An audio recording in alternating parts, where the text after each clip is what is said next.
Hello, there we go. We're live. Well, you see, when you press the button and it doesn't do anything, you think, well, is anything working still in the land of tech? But there you go, it is. We're welcome, everybody, to Wow Ergonomics. It used to be a Friday. It's now not. It's a Monday instead, and that's confused the life out of loads of you out there who can't work out what day of the week it is anyway. But today, we're going to be talking about chairs, probably one of my favourite subjects when it comes to the world of human factors, ergonomics, or whatever you want to call it nowadays. And today, joining us to talk about that, we have Oliver Jones and Andrew Shepherd, two people that know a fair bit about chairs, don't they, Stephen? They've forgotten more than I know, I think would probably be the best way to describe it. So, they've forgotten more than you know. There you are. What I'm trying to do is really, I was bigging them up basically, but that's all I was saying. So they know their onions, these two. Okay, just for anybody that hasn't met Oliver and Andrew before, we'll just do a very quick introduction. Oliver, tell people who you are. Well, that's a great question, and thank you for asking it. And I'd like to answer it by asking yourself a question. No, that was my political leader's head coming on there. So, you can ask me anything you like. I'll answer it. I'll come to that in a bit. I'll save that for later. I'll do what I'm told.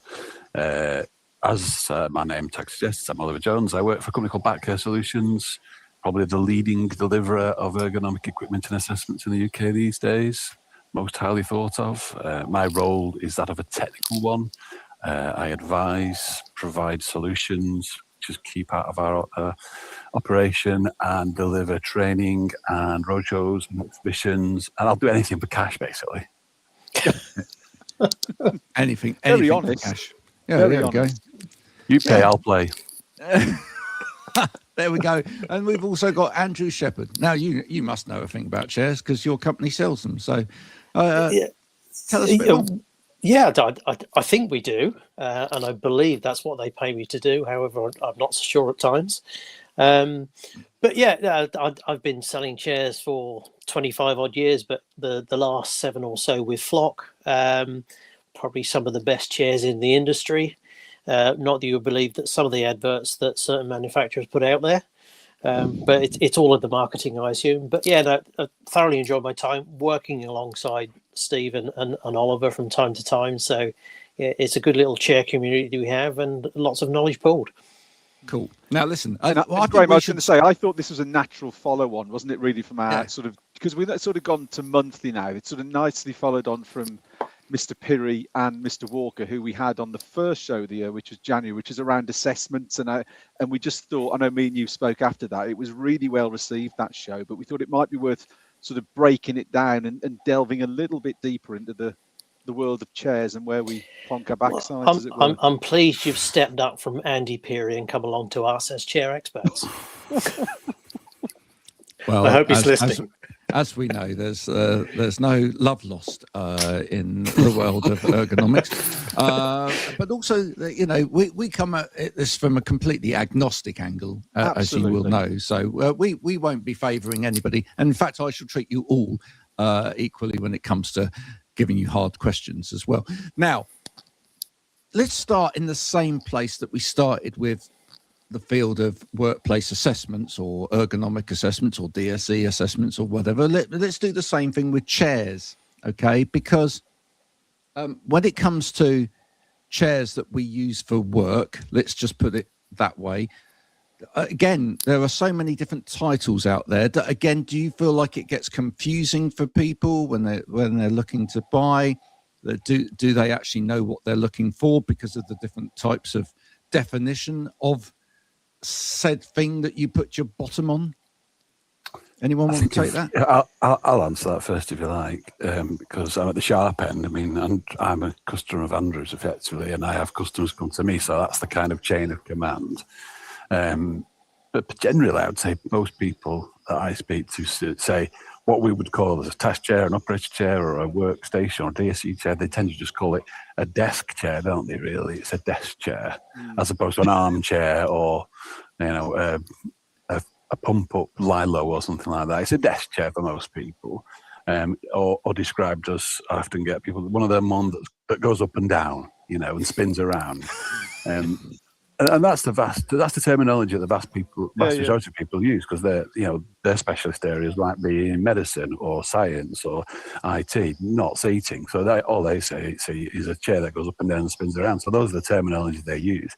If you then start to talk about, is it compliant or does it have lumbar support, it's just like different language to the vast majority of customers, end users I deal with. Some obviously will work in environments where they've got a large office, for example, where certain people have been assessed and have had advanced level seating put in, and they'll go, my mate's got one of them fancy chairs, so that'll be the next distinction. It'll be a fancy chair with their name on the back. But there's no point in us talking to customers in terms of task or operator or DSE or powered or whatever, because they don't really know those terms. It's an industry term rather than an outward looking term, in my opinion. Right. Okay. So it's a desk chair or it's a fancy chair. Yeah, that's brilliant. That's brilliant. And I like that. It goes up and down and it spins around. That's it. That's just about it, which is fairly close actually to what HSE determined should be a chair that you use for work, isn't it? It goes up and down and it spins around. That's pretty much it. But chairs have gone a long way. Apart from a bit of stability. Well, yes, but that's so, and that's the 5-star base bit, isn't it? Yeah, really. Correct. But chairs have come an awful long way since. Again, let's talk about that. Since those regs were first written, and since people knew about maybe needed for it to go up and down and spin around a little bit. So, how would you bridge the gap in that education gap when people are coming along going, I just need a thing for the desk that people sit on, between getting from that to something that will actually do the job for both the person and the organisation? How do you bridge that gap? Most of it revolves around having that conversation with the customer. So the technology of seating has changed since 1992 when the regs were last done, but the principles remain the same. All we've now established is awareness is increased, and the application of the law is much more prevalent than it used to be when I first started in 2010, 11, something like that. So the principles remain the same. I mean, traditionally, the Scandinavians and the Central Europeans were much more progressive in performing risk assessments, which is effectively what we're doing with people working as DSE employees. But what's changed now is that's now become a thing into the UK. And it's still a massive thing because, typically the last numbers from my research from the Health and Safety Executive said that about 8 million working days are currently being lost a year due to MSK issues. So there is a massive, massive problem in this country still. So awareness and the ability to identify what the problems are, which is obviously using a third-party process, but that's still a massive problem. It's the second biggest reason for people having time off sick in this country still. So maybe not so much in the more advanced progressive Scandinavian and Central European people, but certainly in the UK, the conversation has to really be ramped up at the point of assessment. And thankfully, the awareness of regs and the awareness of the dangers of prolonged poor posture has increased in the UK now. And what we're doing as a company at Backcare is helping to bridge that gap between the lack of knowledge, the lack of training, the lack of understanding of the problems into a real-time, affordable solutions in terms of seating and awareness and training as well. Cool. Okay, I'm going to ask Andrew because he hasn't said too much so far. No, so he won't get much of a saying with me around. Let's bring him in. What myths are still existing out there when it comes to seating? And so what are some of the things that we have to debunk that end users think is the truth? I think to touch on what Oliver and what you implied earlier about what's been happening with chair design, as what we at Flokk have seen, and of course it wasn't Flokk back then, it was RH as a company standing on its own 2 feet in the 70s, and then we're looking at BMA ergonomics into the 80s, and of course Howe was I think came about in the 1940s. So we've been looking at ergonomic design, and that's changed, I think, as science changes, as we begin to understand more about the human body. Science changes, it evolves, doesn't it? we understand and know more once we get into sort of discovering certain processes and how things work. That I think that's the one thing that does change, which is a good thing. And I think that builds into the mechanics of some of the chairs, in how they work, how they move, the level of adjustment, and also able to adapt and modify the products as you go by. So not making one thing that is unchangeable. Hence the reason for the level of adjustment, and maybe into the standards that we look into. So you're going beyond EN 1335 and BS 5459, which are the credentials that chairs are sort of built to, but we're also looking at standards such as NPR 1813, which is the Dutch standard, which is your sort of EN 1335 Class A or Class A star. So that's just in terms of the level of adjustability of the product itself, but together with the build quality, the warranty, the sustainability, the environmental credentials, everything is getting better, year on year. With other manufacturers also, but we've been doing this for best part of 30 years now from an environmental standpoint. But I think for me the key thing is, and one phrase that I don't like, but that's a personal thing, sitting is the new smoking. That's been used for the last 20 or 30 years. Sitting in itself, we understand is an issue if you do it too long and maintain that static posture, or even in an incorrect position. But again, a lot of the products that we make are designed to move. We encourage movement, so you get that active sitting. But of course, the best thing you can do, full stop, is move, whatever that may be. So mix between sit and stand. Let's also have that discussion about perch, which some of our chairs would allow you to do with a sufficient gas height range and allow you to put your pelvis into a nice neutral upright posture. So I suppose it goes down to understanding.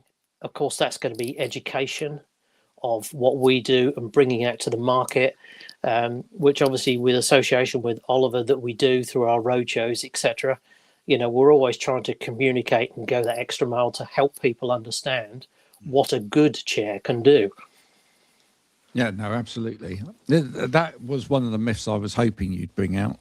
Because, it'd be great, wouldn't it, if we could all work by pottering around all day long and doing some kind of gentle exercise, which didn't involve us, standing or sitting in any kind of static position for any length of time. But of course, that's really difficult, because we invented stuff like computers and stuff, which, they seem to like to sit on desks and stuff like that. So, it's kind of partly our own fault and making. But and by the way, just for anyone that was watching, when Andrew was mentioning all of those different standards, by the way, you don't win a prize if that is your plate on your car. That's not a thing. We're not, if you've got an MP whatever it was that he said, you don't win a prize for that. Oh, okay. Is that you, Andrew? Yeah. Yeah. That is right. Yeah. That is, you've got that, Reg, have you? There you go. Yeah, I have, yes. Let's talk about another myth that's an interesting one: arms on chairs. I feel like that one's come back over. Yeah, okay, contentious. I feel that one's come in and out lots of times. Some arms, of course, do move in and out. Other arms don't move at all. We've all sat in a chair which has got ridiculous arms, where it stops you getting anywhere near the desk. We've all done that, and this is where this comes from. But arms on chairs, does anyone want to take that one up? Well, I think from a manufacturing standpoint, we see lots of arms on different chairs, and I think you've hit the nail on the head there, Graham, about not being able to get close enough to the desk. I wouldn't say necessarily it's poor arm design, but it's going to be down to price and design of that particular budget type seating. So you'll generally find that at the lower end of the market in terms of price, that armrests either go up and away, so they create this V shape as they go up. So actually you have to reach further out to reach the armrest, or as they go up, they actually go forwards at an angle.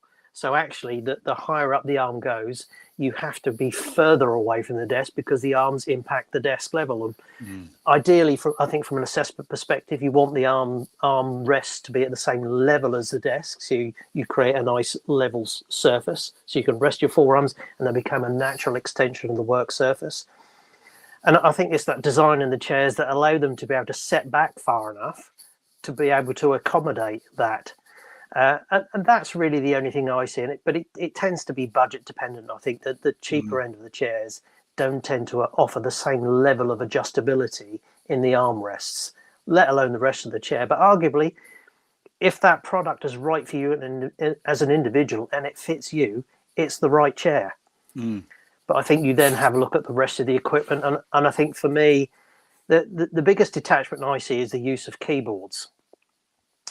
So what people generally do is get comfortable in their chair and have their keyboard too far away. And the first thing they do is move away from the back of the chair rest to go to the keyboard. And I'm constantly saying, no, the keyboard is a little lightweight piece of plastic, you know, we've got one here. Just bring it towards you and maintain your contact with the back of the chair. Now, if your armrests don't allow you to do that, maybe remove the armrests. But then again, you know, there's a certain amount of weight and stress by these that probably needs to be supported, but not in all cases. You know, so you could remove them or drop them so they go underneath the desk. You can then get closer to your desk, which means you can use your forearms on the desk for your shoulder support and let your hands and arms fall naturally onto the keyboard. So there are ways around it. But I think it's probably going to be down to that, I suppose, what would be classed as acceptable or reasonable from an employer's perspective of what you're coming from and what you're going to. Well, I want to bring Oliver in on this, but there's various things that actually impact on this, isn't there? So one of the things is what other equipment you're using with said chair. Okay. Yeah. I mean, we all remember there was a period where everybody wanted to buy an L-shaped desk or a big curved desk with the curve in the middle of it, right? Because apparently that was ergonomic. But basically, people were calling it that because they had massive CRT monitors and they didn't have any space on their desk if it was just 800 deep. And so everyone wanted that big desk. Or, of course, some people just had big checks to write. And they wanted to look important. So that's the reason why they had those as well. But of course, any chair with an arm wouldn't get anywhere near that, which is why another reason why, because a lot of the bosses who bought those desks also bought those massive fixed arm chairs, never wrote any checks. Thanks. And that's why a lot of us didn't get the checks that they promised.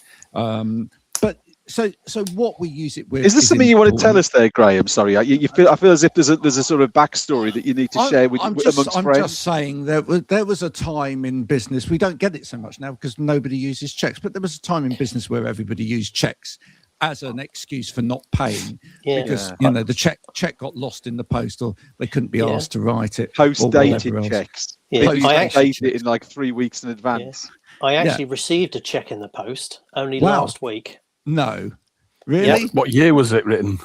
No, it was actually from. Is it from the Queen? Oh, that's a telegram for you, isn't it? From a private healthcare provider. Right, really? I had to download evidence to because new glasses. Right, and of course, you know you're allowed to claim for these things for your eye test through your employer, but also through my private health, I'm allowed to claim for a proportion of the glasses costs, and their method of payment was check. Wow, I've just. So you didn't select that; they actually sent you the check. There was no option; it was check.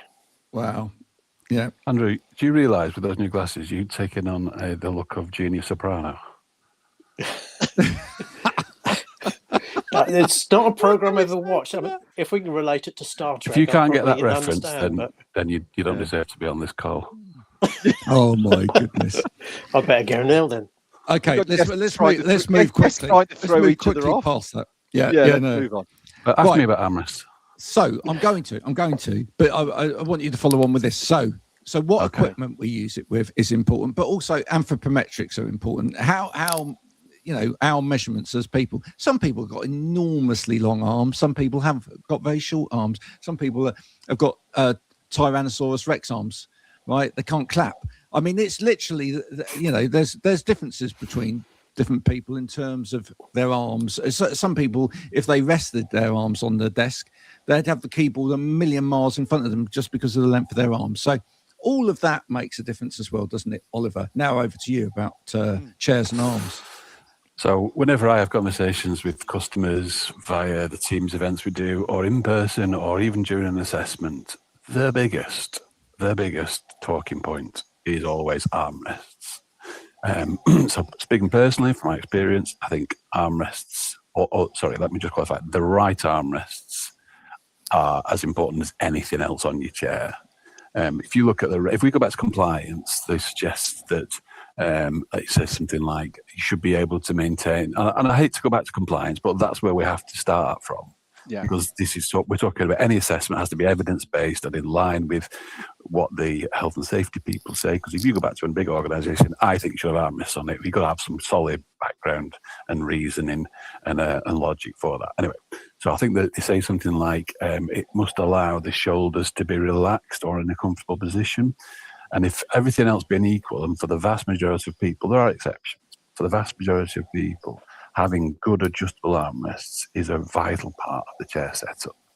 And I did a bit of research yonks ago before I started doing all these assessments. I was like, right, well, this armrest question was bugging me. People were saying, I don't like armrests on my chair. I was like, why not? So they told me, well, it can't get into the desk properly. It's because they've not got armrests on. They've got great big plastic hoops at the side of them, which do nothing other than stop you from falling off the edge of your chair if you nod off. So those are armrests. Those are just finishing pieces. Then I say to him, right, well, how do you set up? Show me how you set up at the desk. And of course, all they do is they lean forward out of the backrest and they plonk the forearms onto the desk and use desks as armrests, which is obviously not progressive enough for my standards. So the stats to remember is that if you're 100 kilos, your arms generally weigh about 10% of your body weight. So if you're 100 kilos like me, that's 10 kilos that you've got to hold in position theoretically for 7 to 8 hours a day and maintain a good posture. So why do that when we can have a couple of bits of adjustable plastic either side of your hips to take that weight? Now, that's proviso that they're adjustable enough. Your arms aren't too short or too long to fit into the height of the armrest. So that'll go down to things like Andrew talked about, the high levels of certifications such as Class A armrests and stuff like that. But as long as they're adjustable and you give the people or the person who's listening the reason why you need to use these armrests, then that becomes really a pushover for me in terms of selling that in inverted commas to your end user and therefore as a quote at the end of your assessment process. I'm a massive fan of good quality adjustable armrests because they do such a lot of good for you, and having poor ones makes things worse and undoes quite a lot of the work that you might be doing in other areas of the chair. So for example, if they're unadjustable, you're clashing into your desk, you're just going to reach forward and you're losing any lumbar support or any shoulder support, and anything else gets negated. Yep. And it's interesting you say that, because Graham, we've touched this for many years on this show and across not just chairs but other things, and talking and budget always works its way into the conversation, doesn't it? How much are you going to spend? And I think that was really interesting what Oliver said there is actually buying something with poor arms actually probably makes the problem worse.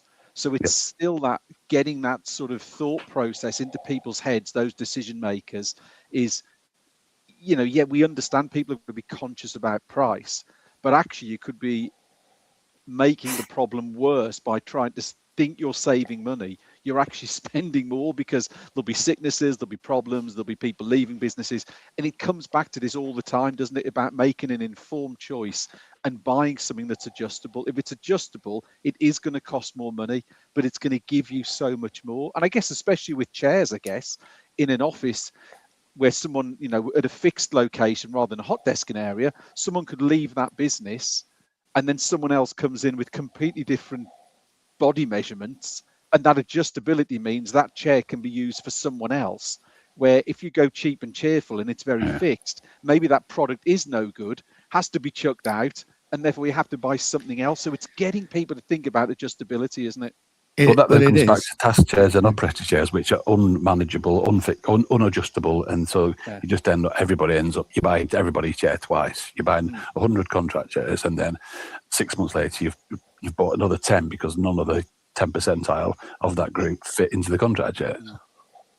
It's interesting though. The arms thing is kind of like a modern mythology, mainly because it's a black and white for a lot of people, and I don't actually know who's the person that's gone around spreading this fallacy, but somebody obviously has. I just feel like there's a lot of places where you go into where you would immediately be met with, and we know that, you know, good operator chairs shouldn't have arms, or we know that they do need arms. You know, there's kind of a sort of very black and white split on it, and somebody out there, or they've managed to get that message that it's kind of just, yes, arms are good, or no, arms are bad. Not actually, you need to think about what the arms do, and you need to think about who you've got, and you need to think about, you know, not everybody will look the same in the office, so not everybody will need the same thing. People, is this part of the problem, full stop, with anything that you do here, which is that people immediately try to go to kind of black and whites as opposed to thinking about the fact that people are different? And why, when it's so obvious, really, when you think about it, that not everybody's the same? Well, to me, I mean, it's a reason why DSE is there, because when you look into what some of the companies do, and Oliver's company in essence, you know, they do an excellent job, but they take detailed, specific measurements of everybody. And that's where good design comes from at its heart. So good ergonomic design is designed to fit anywhere between the 5th to the 95th percentile. And you'll always have outliers to that. And there could be specific medical conditions why that wouldn't apply in any specific case. But that's where the good design comes from, that we as a company, we look into those measurements and then design a product around human interaction. Yep. That's the key thing. So a lot of the other chairs out in the marketplace are not built that way. They've copied. It's a bit like, and I've used this before, it's a bit like, you know, Jurassic Park. You've got parts of the puzzle, but you don't really know what you've built.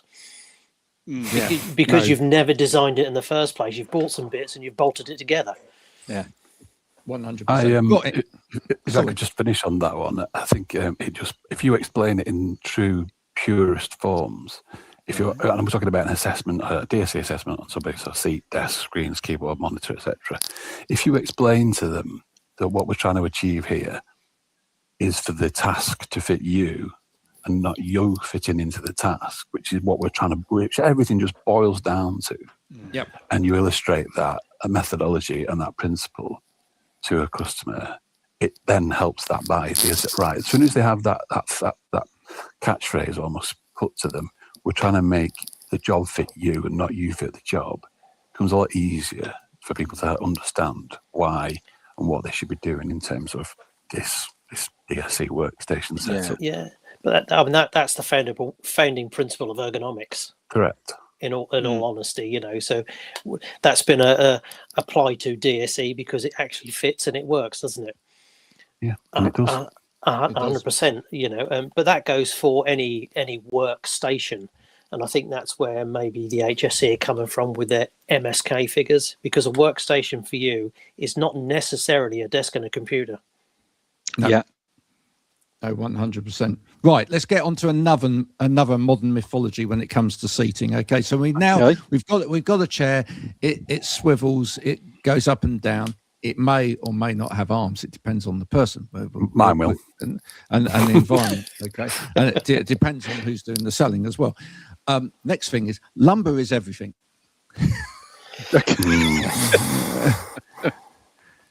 Someone doesn't like that one. Head in hands. Yeah, I only use that, and it's a bit silly, really, but I apply that specifically to one of our chairs, which is the BMA chair, or what is now RH, the Axia.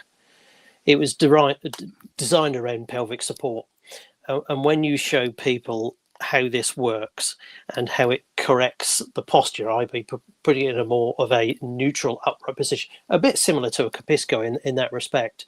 Yeah. it sort of negates the need for lumbar support, and I've tested this. It doesn't work for everybody, and I might suggest that this is actually male specific. That in a lot of cases, when I've tested it against men, and we've adopted that nice neutral upright posture, maybe sort of 91, 92 degrees in the backrest, Yep. and then we've played with where the pelvic supports fit, and then played with the optional lumbar support on an Axia chair. Within one inflation pump, they can feel it. So therefore, it's not required because the posture of the pelvis has negated that need for lumbar. So it's not necessarily all cases; it's case by case. But I found generally that works more in males than females. I suspect Oliver would have seen a lot more people than I. Can you just update me on that? Is that a lumbar support or is that sacral support? No, that's so inflatable lumbar. Inflatable lumbar. Your traditional inflatable lumbar that you'll get in a lot of chairs, which is where I think lumbar support in general comes from. They think of this squeezy hand bulb that pumps up a balloon in the back of your chair, for want of a better description. But we've got away from the dead snake that used to be sewn into the back of a chair and called lumbar support. And now it's flexible and adjustable, which is so much better, but not necessarily in all cases. But that would be a case by case basis, as I'm sure Oliver would. Well, it always used to make me laugh that if you looked at different seating design, etc., your lumbar could be anywhere between there and there. Well, again, you're into anthropometrics, and arguably you could say a similar thing about seat slide. So you can have an adjustable seat, which is a good thing, but seat slide doesn't necessarily work if you've got a contoured seat pan. No. Because you're working with a specific shaped seat pad. If you slide that forwards, your sitting bones, your ischial tuberosities will still be in the same position, but you'll be disconnected from the backrest because the contour of the seat won't allow it. By the way, if anyone out there thinks that Andrew was speaking French just then, he wasn't. The translation of this will be made available shortly after this airs. Okay. Just say ITs next time. Can we get it a bit sooner so I got a clue what he was on about there? Because I'd never heard that expression. There were three of us. There were three of us in the room that knew what he was talking about, and that's probably enough. Oliver, what about you? The lumbar support is everything. I think I'd have to, if I had to give an answer, say yes. And the reason I say that is because when you explain what poor posture looks like, or reflect to a customer what poor posture looks like, generally the most vulnerable area is L3 to L5 because of the extended pressure put on the anterior facets with poor posture, i.e. leaning forward into a C shape. So what we would then say is we want you to sit upright and neutralise the vertebra to minimise the pressure on those intervertebral discs in the L4 and S1 region, not the S1. Obviously, there's no discs beyond there. But and to do that, we suggest that the backrest should have a slightly S-shaped profile to it. And most chairs that we sell, bar I think one chair, which will be the 300, it's a standard feature in every chair, the lumbar support. That might even change now, I don't know. But so the inflatable lumbar support really is at the beginning of the process. Really, we must put your spine into a neutral position when seated, and the lumbar support. And again, I hate to go back to compliance and the regs, etc., but provide adequate lumbar support. I think is verbatim the phrase used in the regulations. But that's quite an open phrase, really. Yeah, I don't disagree with anything Oliver said. And from a chair manufacturer's perspective, we would have chairs that have a natural shape in the foam, which we would class as integral lumbar. And you would have a level of height adjustment to try and get that in the right place. You referenced the Logic 300, which has got quite a straight and flat back. And the inflatable lumbar allows you to produce that shape. So you're trying to fit it into a natural position for the individual, whereas the Axia works in a slightly different way. It's putting that pressure lower and actually pushing the pelvic region forward. So it's case by case, absolutely. And I would agree with Oliver that, lumbar support is important in, I think, the majority of cases. Thank you. There you go. You're amazed by all this, Stephen. It's great, isn't it? How I'm much of just this like do you I'm come like a across? sponge. I'm just like a sponge. I'm just taking this all in, and Okay. you know. Well, this SpongeBob. actually, it brings me neatly onto the next myth, which is that a 90-degree posture is the best posture, because, I mean, actually, scientifically, we know it's not. Okay, you know, you talked about pressure on the intervertebral disc. Well, that's actually lessened at 132 degrees, not at 90 degrees. So, where, you know, this Has Andrew turned to the whiskey or something halfway through? It's like absolutely. a Well, hip he flask knows or it's something. he knows it's going to get hard. Hydrate. Yes, that well-known brand of water. So Let's we get into Edinburgh. what about this? What about this 90 degrees? Is that, you know, the optimum sitting position? Well, I'll jump in straight away and tell you what a load of nonsense that is, isn't it, really? I mean, you talked about catchphrases like sitting is a new smoking. Well, the other one, which is much more applicable, that I hear all the time, is your best posture is your next posture. So that's the process of keeping moving. 90 degree, personally, a 90 degree sitting angle is just ridiculous. And that's, whoever made that up is just looking for an, that's almost rage bait to me. And I think that's just looking for an argument. Well, actually, I actually think it just came from the industry itself. I think it came out of this sector itself. And I think it came out of people putting up reference posture posters. I've actually discussed this with a certain Osmond, Donny, obviously. I was going to say. But, you know, back in the day, certain people produced these posters that went up on people's walls, etc. And it showed someone sitting at a sort of a typist position, you know, that 90 degrees.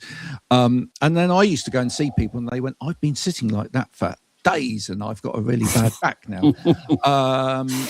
Because they didn't actually understand. And I don't think that clearly indicated what it was really, which was about referencing dangerous measurement. to sort of do that sort of thing. You know, it can make things considerably worse. Well, you're going to super glue my back into the chair.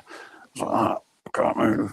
It's ridiculous. But is that though one of the problems that you see with any of these things, is that A, people feel that there is a correct sitting posture, B, that they feel like there is an ultimate adjustment of the chair, like there's a set up position of the chair which the chair should then be locked in so that they you know, they basically sit or stay in the same position all day long. And the bit that obviously Stephen and I talk about all of the time, which is the adjustment bit. The chair's got adjustment, but people are scared to use it. And that's partly we have to say that is the blame within the industry itself, because someone must have delivered these chairs and set that person up and gone, that's it. Now you're set up correctly. Yeah, don't move. Literally, like sit there from 9 till 12:30. Do not move. Do not 90 degree. Don't go to 89 or 91. You've got to stay locked into that position. No, you during the course of any assessment, and I keep saying about that because this is the only opportunity I get to give people advice. I say for free. The first thing I need to say for free, your best quick result would be every hour to get up, stand up, and walk around. And you can do that for nothing. Oh, well, I'm very busy. Well, you know, I can only give you so much advice. Whether you take it or not is another matter. But on the hour, every hour, do the old Navajo trick, you know, necking pints of water so your body means you've got to get up and go to the loo, etc. Whatever it takes, don't work for more than 60 minutes in the same position. Whether that's you getting up or whether your chair has some movements in it, we can talk about that. But a free hit is just don't sit down for long. That's the problem. Yep. Andrew, anything to add to that? Yeah, no, I would agree with that. I mean, you know, we design chairs to move, and some of our chairs, through the technology of the mechanisms, allow you to move more freely than others. But they're designed to move, and I think the issue really is people are, and I'll include myself in this. You know, you lose track of time, and before you know it, it's lunchtime, and you haven't moved. But as always, my chair is always unlocked. So whatever movement I make, it's better for me than sitting in a static position. At least I'm encouraging some movement. I'm getting some blood flow and some oxygen by using my feet against the floor, you know, activating my calves, etc. But I think it's down to that sort of lifestyle that people lead nowadays, and it's sort of it breeds into the Amazon. You know, everything is available here and now, and people expect instant responses and instant answers.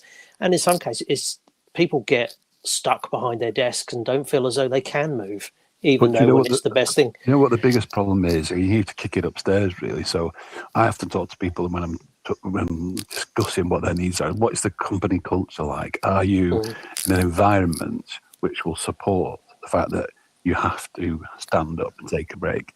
You know, if your company culture is that you get your head down and you don't come out of that desk until you've got that report done. You know, this again. I think on a podcast on this show last year we did it. We talked about this UK, this very insular UK sort of work ethic. You know, you've got your task and reward sort of mentality. Right? You can't have your cup of tea until you spend 3 hours sweating over this report or this document. Whereas a more progressive culture would, and there are some companies that I deal with in the UK that are like this, that have you can come and you can go as long as you get your work done to a certain standard. You don't have to be locked in like a battery chicken into a little box, pecking away at your computer until you've laid 6 golden eggs. The better companies will give you that facility and that time and space to breathe, and it's actually more productive in the longer run, because A, you'll get less time off sick, B, your staff will be happier, and well, that's it. A and B. You know, you will have more productivity and better outcomes and better staff retention with a more progressive company culture that allows you to work in a much more relaxed manner, if you will, rather than you know, not having a cig and a brew at your desk or something. But Oliver, what if you work in a job, and there'll be some out there, and I guess it's a bit of a leading question here, but I think it's something that people would want to hear about. What if you have a job where there is a requirement for that long-term sitting, and I'm thinking of maybe jobs that could be things around the emergency services and those sort of things. I think it's interesting that we talk about getting up and moving, but if someone can't, what's the process for identifying a product? What does a product or what does the chair have that can help someone who maybe can't come away from the desk on a regular basis? I think the answer is, and Andrew will back me up, I'm sure, with his products. So we do very well with one of their flagship models from the RH range that has lots of adjustability, lots of facility to be moved whilst remaining seated, and perceived comfort and level of support. And you look at the motor industry, the motor industry was probably years and years ahead of in terms of technology in their products in cars, way above British manufacturers at desks. So when you look at something like the RH Secure, which is kind of our go-to emergency room call centre chair, it doesn't look like a chair you'd see at a desk around here. You know, it just looks like a really top-end, high-end sports car seat, which are designed for somebody who can't, you know, you can't get out of your car at 70 miles an hour and have a break. Yes, you can stop, but nobody does that, or very few people do that. So the technology that's been employed to design a chair or seating in a luxury vehicle is now used in control room chairs. So that's kind of the answer to that. And then there are more than one. Obviously, there's places like Carby do lots of vehicle stuff and RH stuff and one or two others. That's where you need to be, really, in my opinion. But just make sure that people are aware and give them facility to use them properly.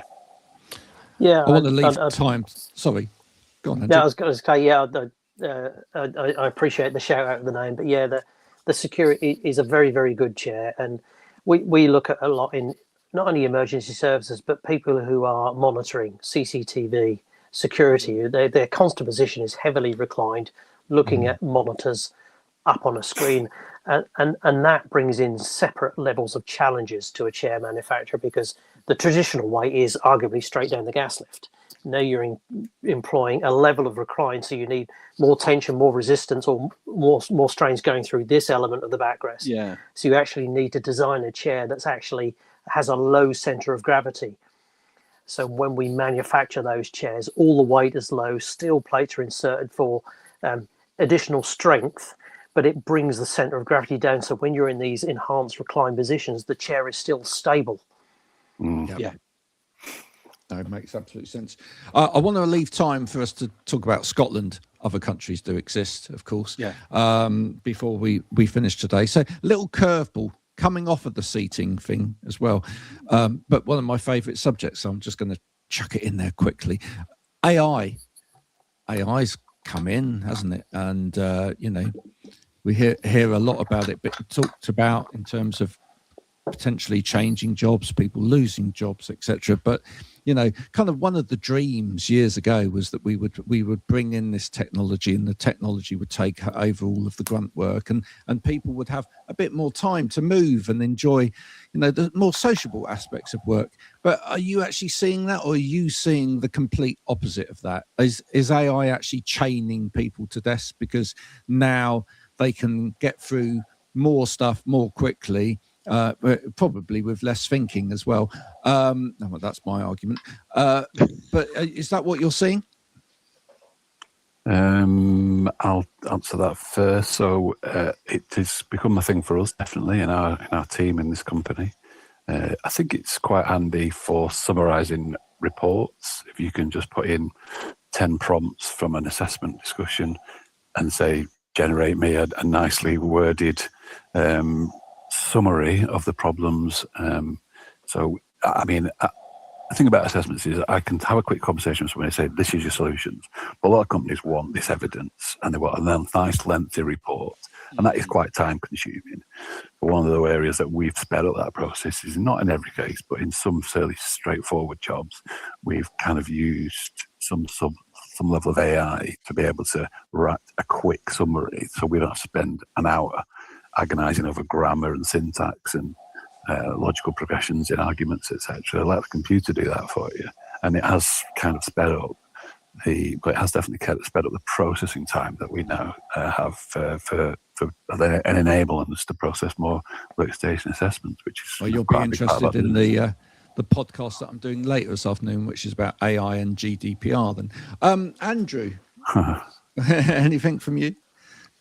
I don't necessarily see it too much from what I do.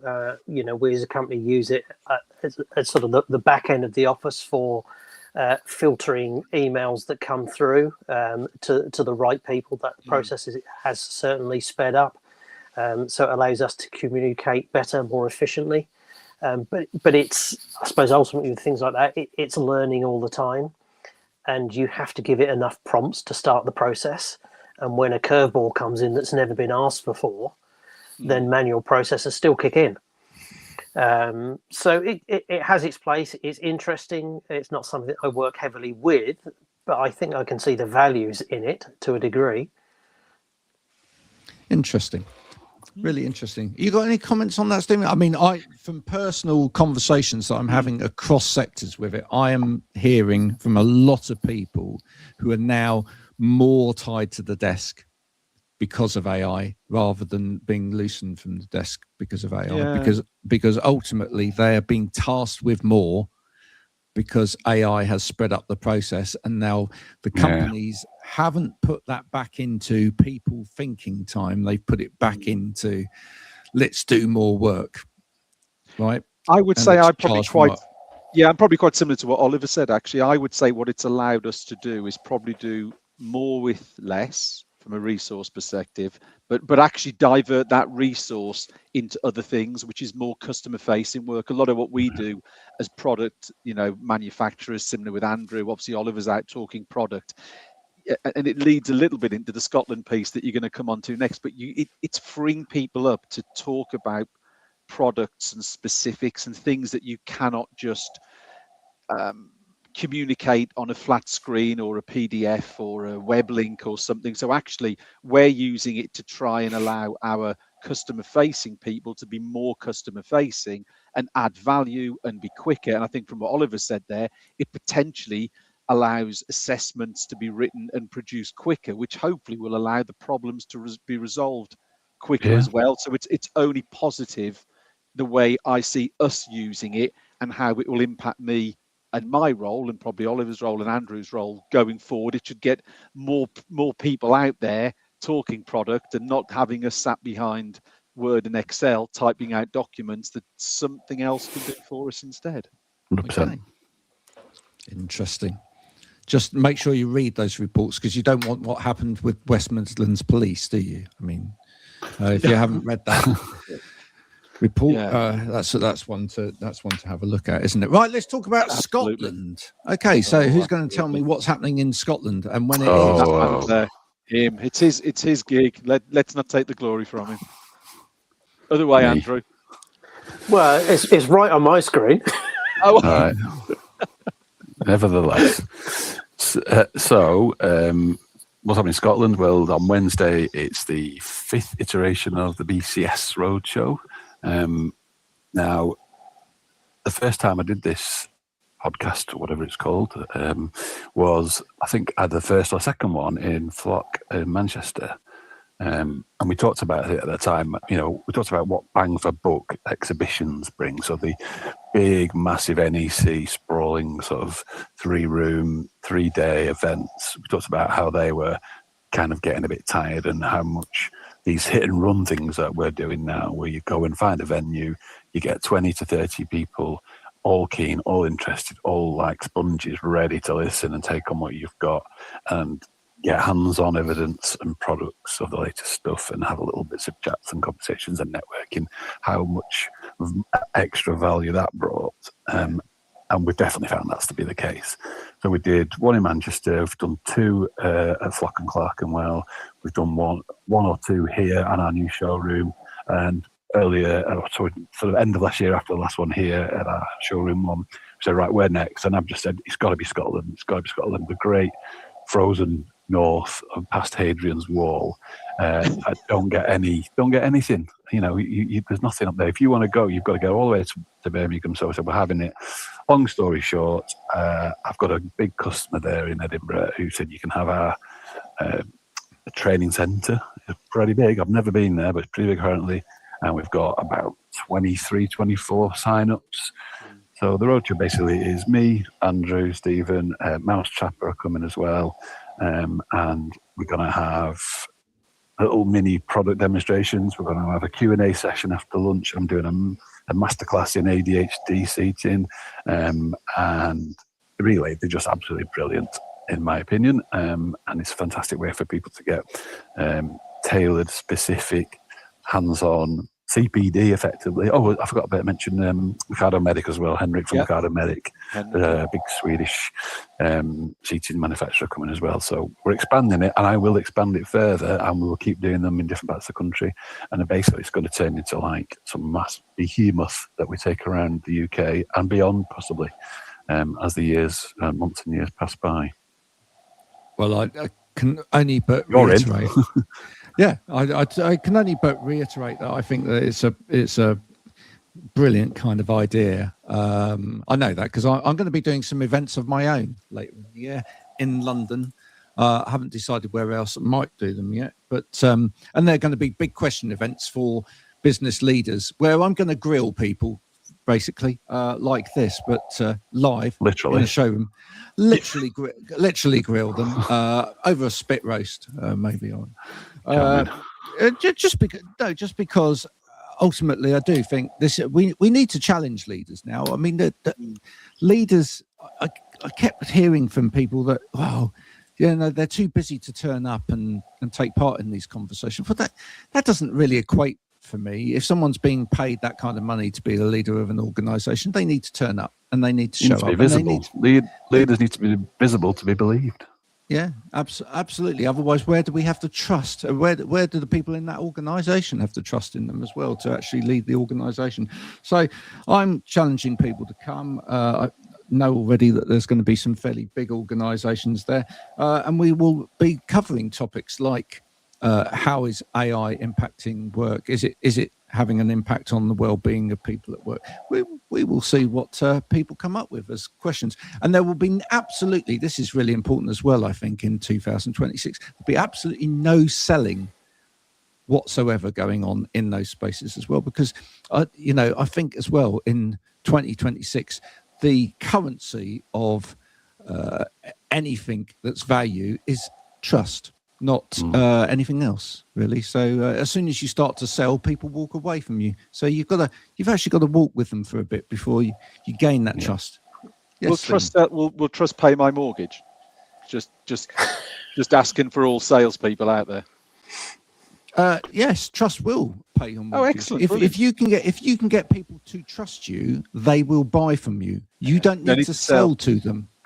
Yeah, they will. Hey, we they will don't, buy from you. don't you go putting salespeople out of jobs. We've already got AI taking people out. We don't need us being removed as well. No, I so just be don't want to careful. call them salespeople anymore. I want them to call them No. trust pilots. How about that? I think that's already taken. I might have to fight somebody in a legal battle for the rights for that. But who knows? I think you would. Trust pilot is a good idea, isn't it? Really.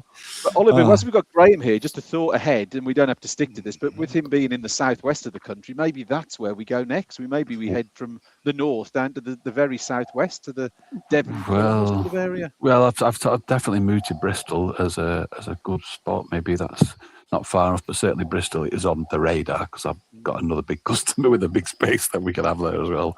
It's actually the same customer. A great thing, a great place to do it. No one does anything in the southwest of England, so it's it's kind of a good stomping ground for anybody to do anything. And Oliver, Andrew, thank you for taking part today, talking about chairs. We've covered chairs, folks. Yeah, look at them. What we haven't covered isn't worth knowing. To be honest, absolutely right. I think the main takeaway that we should all take from this really is that before you go and buy a chair, have a conversation.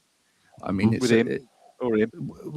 with anybody that actually knows their beans, really, because ultimately, if you just go and buy a chair from a catalogue, etc., you don't really know what you're getting. You have no idea whether it actually is going to work, and you probably have no idea before you even start what people really need it for. You just think that people need it to sit down.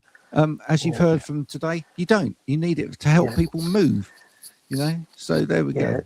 Don't believe the hype that you see on the internet or on other popular resellers about this is the best ergonomic chair.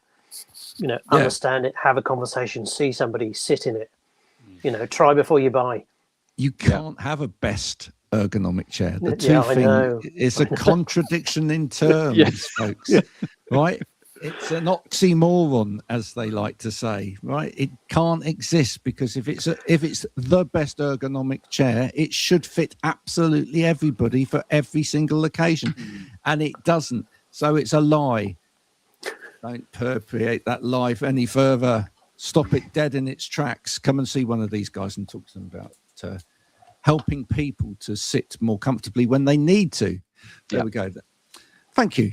And thank you for listening, watching, whatever it is you're doing. I hope you're not driving down the M25 at the moment. Well, you're probably not. You're probably sat on the M25 if you are on there.